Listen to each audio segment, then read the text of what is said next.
What's up guys, it's Matt Collins Jones here, also known as the D365 Geek, and today we are talking about Power Automate. We're talking about expressions and functions, and we're going to talk about the setProperty function in the manipulation functions collection. So what is setProperty? If you've watched my last video on add property, the ability to add an additional property to a JSON object that you're receiving, this one is actually where it allows you to overwrite or set the property in an object that you're receiving back. So say you're receiving details of a customer, you get the first name, you get the last name, you get an email address, you could potentially overwrite or set that email address from another source and put that into the object that you can then use later on. So let's take a look at it. So in Power Automate here, I've got my manual trigger flow and I've got a couple of variables. So this first variable is called object of person. It's of type object, and we have this object here. So this is just a simple JSON object showing the first name, last name, and email address for a contact.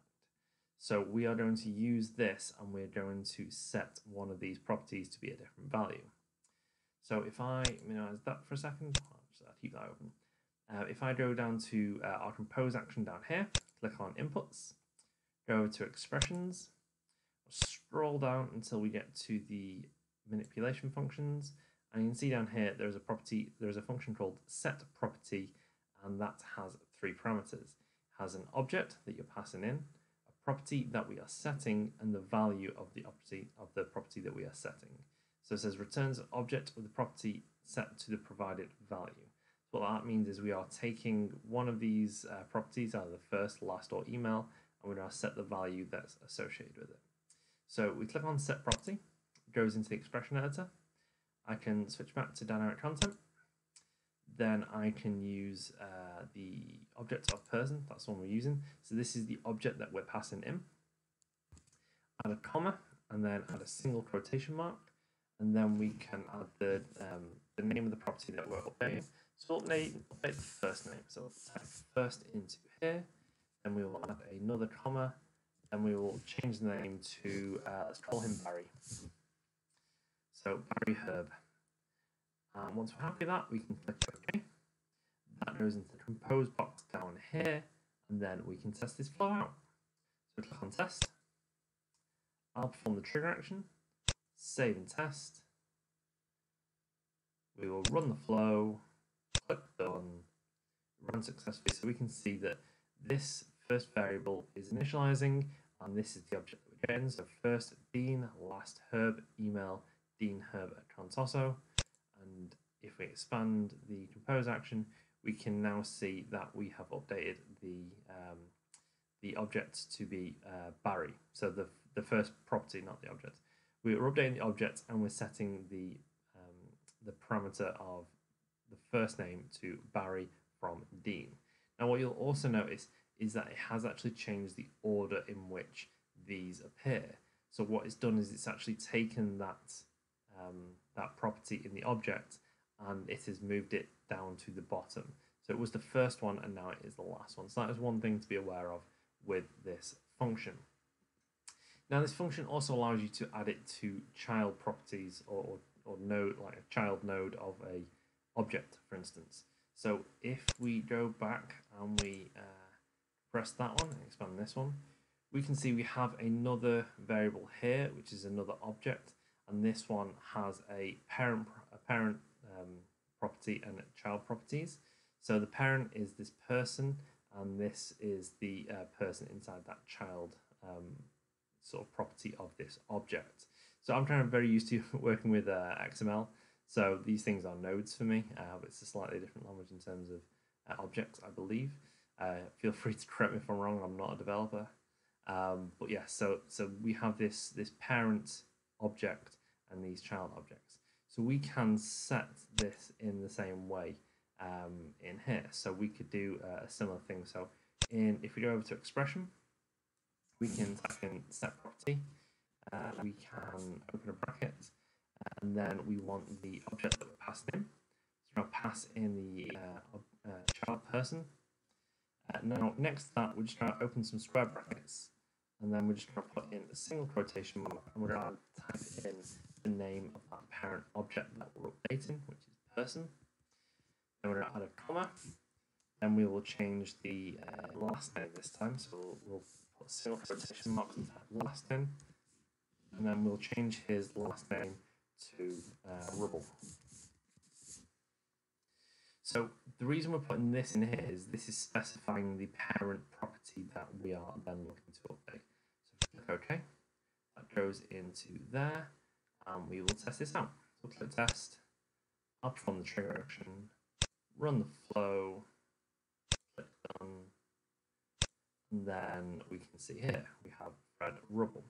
Now, one thing I found out as I was making this video, and this is the same for the last video, is that this actually removes that parent-child relationship and only returns this child object as part of the whole object. So we no longer have that person anymore. Now, there is a way you can use this and also the last in the last video, the add property function to return the whole object. What you have to do is you have to do a nested set property inside of your expression. So I had to play around with it. I'm not gonna lie, I got it wrong a bunch of times before I got it right, just because of all the brackets and braces being in different places. So I'm gonna cheat. It's in my buffer here, but I will go through it. So the first thing we're doing is we're going to set property, and then we're choosing our variable, which is the child person variable. So the same object that we've got here. We are then specifying the so this is actually specifying the property as in what we want to update, and not the parent of, or not the actual property that we're updating. So this is the parent of it, because we're doing this nested one. Then we're doing another set property. So basically what this is doing is this is saying we'll set the whole property of all of this, and that's why it's all complex and everything. So we're setting this property, but the setting of this property is actually a separate set property of the whole of the object. So we set property again, and then again we are bringing in the object, and in this one, this is where we've got that parent object in here. So again, we've got this in square brackets. So this second half is exactly the same as what we've just written for setting a child property, but doing it inside this nested way allows you to set the whole object back.